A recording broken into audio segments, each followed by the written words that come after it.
Boas pessoal, bem-vindos à quarta parte do nono vídeo de coleções completas. Vamos ver se agora desta vez neste vídeo consigo completar a descrição destes 10 magníficos álbuns que pertenceram a esta segunda série dos heróis Marvel da coleção Public Levoar.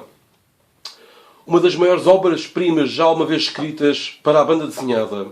É assim, falar de obras-primas, falar de banda desenhada, é assim, eu tive sinceramente a ver e devo ter aí 50 bandas desenhadas que são as minhas favoritas. Mas sinceramente, no topo destas 50, tenho que colocar 3 histórias.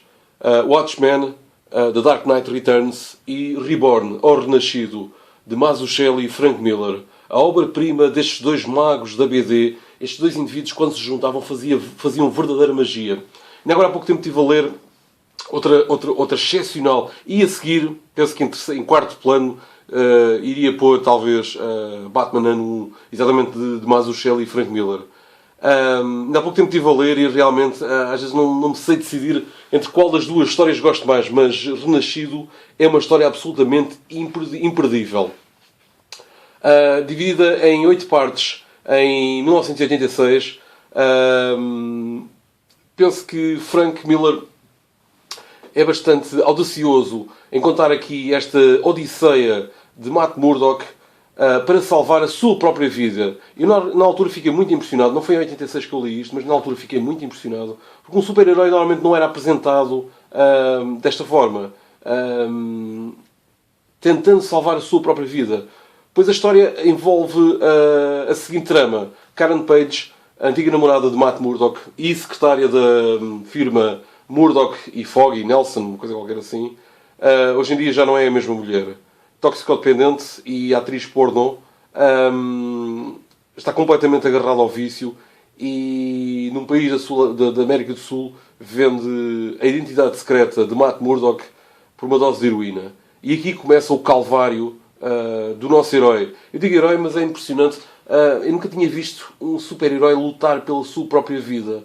Ele não tem aquela característica de ao mesmo tempo, tentar salvar alguém. É simplesmente a sua vida que está a tentar salvar e possivelmente nem isso irá conseguir. Wilson Fisk rapidamente se apropria dessa informação e elimina todos aqueles que tocaram nessa enorme revelação. Isto ainda depreende numa altura em que as identidades secretas eram muito importantes e realmente Matt Murdock é levado ao mais profundo inferno. Inicialmente ele congela-lhe as contas bancárias, a seguir ele destrói a casa, a seguir ele consegue caçar a licença de advogado, a seguir ele destrói a casa e lança-o na mais profunda pobreza. Matt Murdock, um indivíduo que tem todas as motivações para ter sido um super vilão, opta pelo contrário e realmente embarca num purgatório que nenhum homem conseguiria voltar de lá perfeitamente são. Wilson Fisk delicia-se com cada momento da humilhação que está a sujeitar a Matt Murdock. Inclusive na parte final, já passei.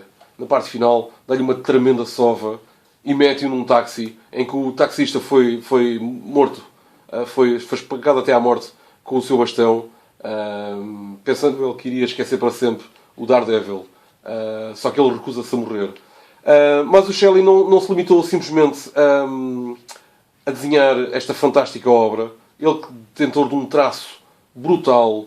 Eu não sei, eu gosto imenso destas histórias. Eu gosto muito do desenho de Frank Miller. Acho que até o desenho de Frank Miller é mais definido do que o do Mazzucchelli. Não estou a compará-los, mas o Mazzucchelli, para este tipo de histórias, não sei, é mais orgânico. As faces têm uma outra expressão completamente diferente. Eu estava a dizer que Mazzucchelli não se limitou simplesmente. Ele aqui é atropelado, é espancado por vagabundos no meio da rua. Matt Murdock vai até à mais perfeita das humilhações que eu vi um homem numa história ser enxovalhado. Os ícones, as partes Os ícones cristãos da história foram introduzidos por Mazzucchelli. Aqui temos uma representação da Pietà. Não é comparar Matt Murdock ao escolhido, não, nada disso, mas sim ao calvário que estava a sofrer. Esta freira também tem muito que se lhe diga. Muito possivelmente, pelo que a história dá a entender, é a mãe de Matt Murdock. Ela não lhe o diz diretamente. Aqui estamos numa outra cena com alusões profundamente cristãs. E deste renascimento, o que não nos mata torna-nos mais fortes. A história também é dividida com a parte de Ben Urich, o repórter que sabe a identidade secreta de Matt Murdock e é obrigado a nunca revelar nada do que se está a passar.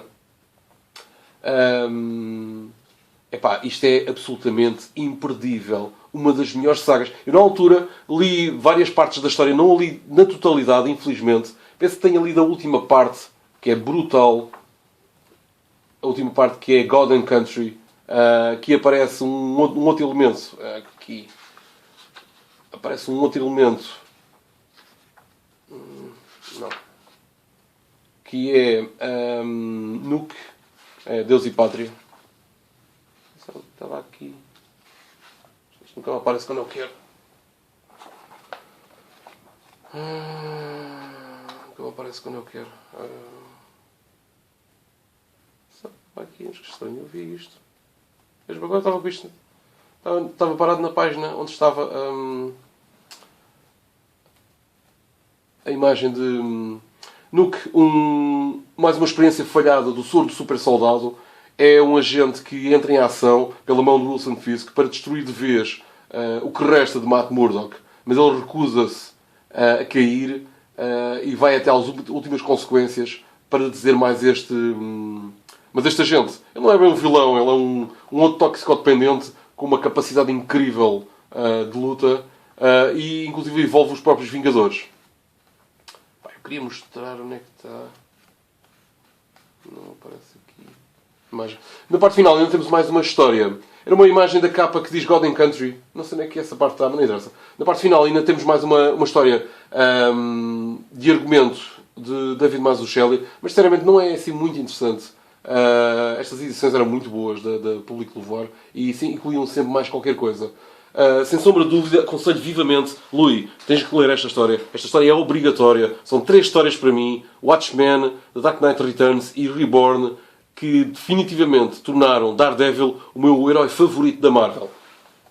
E agora temos aqui Arma X, uma das histórias definitivas do Wolverine nesta altura, esqueci-me do ano, em 91. Em 1991. Brian Winston Smith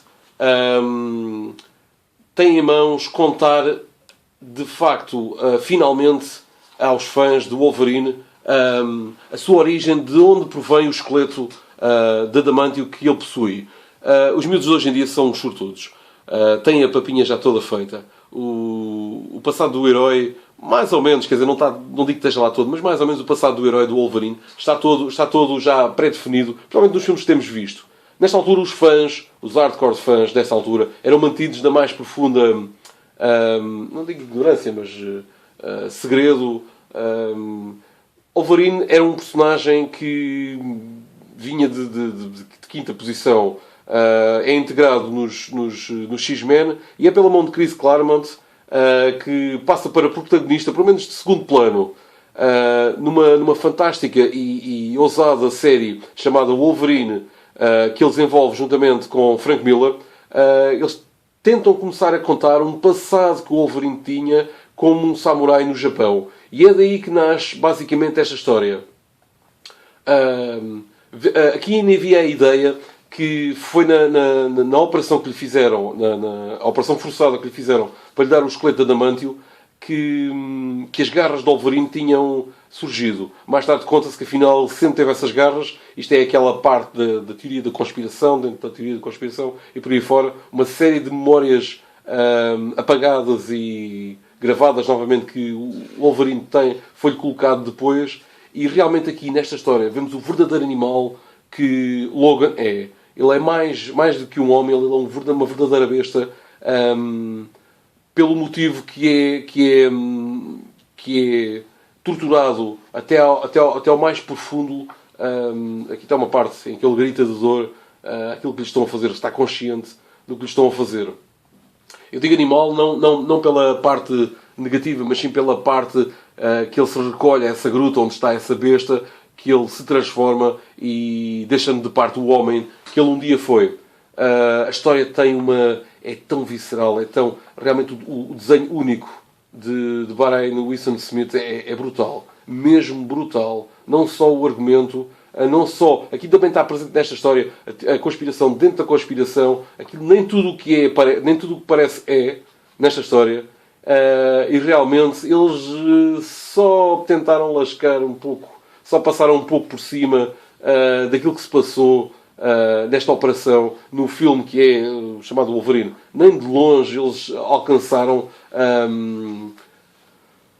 a parte épica que esta história tem. É brutal, mesmo fantástica. Nunca vi. E realmente só com o desenho de Brian Wilson Smith é que sanguinário, visceral, realmente é de um pormenor impressionante. Ainda temos na parte final mais uma história... temos aqui as capas. Mas temos na parte final mais uma história escrita por Brian Wilson... por Chris Claremont e desenhada por Brian Wilson Smith, mesmo anterior à Arma X. Eu sei que depois a explicação de Arma X foi porque o Wolverine foi a 10ª experiência. Eu continuo a querer pensar que realmente ele foi... precisamente é desenhada por Chris Claremont. É escrita por Chris Claremont e... Não estou a dizer mal, não. Espera aí. Esta última história. O argumento é desenhado, ele não desenha. O argumento é de Chris Claremont e desenhado... e também de Barry Wilson Smith. Mas tem o Wolverine juntamente com o Quarteto do Futuro, que não foram uns personagens que nunca achei muito interessantes. E tem a Lady Strike, que é uma das vilãs mais impressionantes que já viu o Wolverine lutar. Ela, na banda desenhada, não é uma mutante, é uma espécie de metade mulher, metade robô, que se dizia ser a detentora dos direitos do metal que ele tinha nos ossos, que o seu pai é que lhe tinha dado este metal que ele tinha nos ossos, e por isso reclamava-lhe retirar os ossos um a um. Aqui na parte final ainda temos uma galeria das fantásticas capas que Brian Wilson Smith, não sei bem o nome, Brian Wilson Smith fez para esta saga, que é realmente impressionante. Ainda estávamos longe de saber a verdadeira origem, porque isto são várias origens do Wolverine. Penso que ele começa no século XVIII, a primeira vez que ele sabe que tem os poderes, ainda em miúdo, penso que é século XVIII, no Canadá. Mais tarde essa história também foi contada, e depois também foi contada várias outras coisas. Eu penso que a verdadeira origem do Wolverine ainda não está toda ela escrita, mas aqui teve um passo muito importante para ser delineado exatamente, e nunca mais isto foi reescrito ou voltado atrás. É assim que Wolverine ganhou o seu esqueleto, e realmente é uma história impressionante sobre o sofrimento humano. Não alargando muito o vídeo, quero ver se não faço um vídeo muito longo. Temos aqui Guerra Civil com os Vingadores, ou praticamente todos os super-heróis da Marvel. Esta é uma história muito importante, escrita em 2006, 2007, por Mark Millar e Steve McNiven, que já vos tinha falado de Velho Logan. Já passado depois da dinastia de M, terem sido suprimidos a maior parte dos mutantes. Esta é a história... esta não é a história definitiva, este é o ponto de viragem na Marvel, em toda a Marvel como nós a conhecemos.